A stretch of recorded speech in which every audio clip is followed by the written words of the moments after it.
बिस्मिल्लाहिर्रहमानिर्रहीम, अस्सलाम वालेकुम। मैं हूं अफाक नज़ीर, आप देख रहे हैं उर्दू क्रॉनिकल। नाजरीन, फवाद खान और सनम सईद समेत दीगर अफराद की कास्ट पर मबनी पाकिस्तान की पहली वेब सीरीज़ बरज़क की पहली किस्त 19, दूसरी 23 और तीसरी 26 जुलाई को रिलीज़ की गई थी।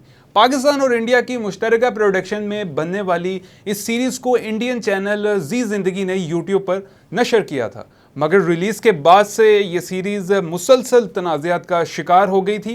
वेब सीरीज़ की तीसरी किस्त में दो मर्द किरदारों को एक दूसरे की जानिब रोमानवी अंदाज में राग़िब दिखाया गया था। शायकीन ने बरज़ख में हम जिन्स परस्ती के मनाजिर दिखाने पर बरहमी का इजहार भी किया था, ताहम वेब सीरीज़ के जो हिदायतकार हैं आसिम अब्बासी, उनकी जानिब से ऐसे मनाजिर दिखाए जाने का दिफा भी किया गया था। वेब सीरीज़ बरज़क को जहां सोशल मीडिया पर तनकीद का निशाना बनाया जा रहा है, वहीं इस फिल्म को मशहूर पाकिस्तानी फ़ैशन इंडस्ट्री की डिज़ाइनर हैं मारिया भी, उनकी जानिब से शदीद तनकीद का निशाना बनाया गया है।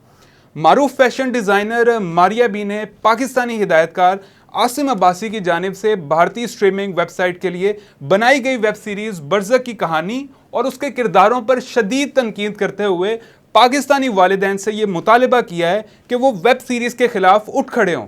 मारिया बी ने सोशल मीडिया पर अपनी वीडियो में बरज़क की कहानी और किरदारों को खूब आड़े हाथों लेते हुए कहा है कि वेब सीरीज़ के ज़रिए मुतनाज़े और मज़हब इस्लाम में ममनू इक़दाम को अच्छा और नॉर्मल दिखाने की कोशिश की गई है। मारिया बी का कहना था कि बरज़क की टीम ने चंद करोड़ रुपए की खातिर पाकिस्तान के 25 करोड़ अवाम के जज्बात के साथ खेला है। फिल्म में दिखाए जाने वाले फाहश मनाजिर के खिलाफ अदालत का दरवाज़ा भी वो खटखटाएंगी। दूसरी जानिब बरज़क में होने वाली शदीद तनकीद के बाद उसे नशर करने वाले इंडियन चैनल जी ज़िंदगी ने उसे पाकिस्तान में यूट्यूब से हटा भी दिया है। अब ये सीरीज़ पाकिस्तान में यूट्यूब पर दस्तयाब नहीं है। बहरहाल इस टॉपिक के ऊपर अपनी राय का कमेंट सेक्शन में ज़रूर इज़हार कीजिएगा। अपने होस्ट अफाक नज़ीर को उर्दू क्रॉनिकल टीम के साथ इजाज़त दीजिए। अल्लाह हाफ़िज़।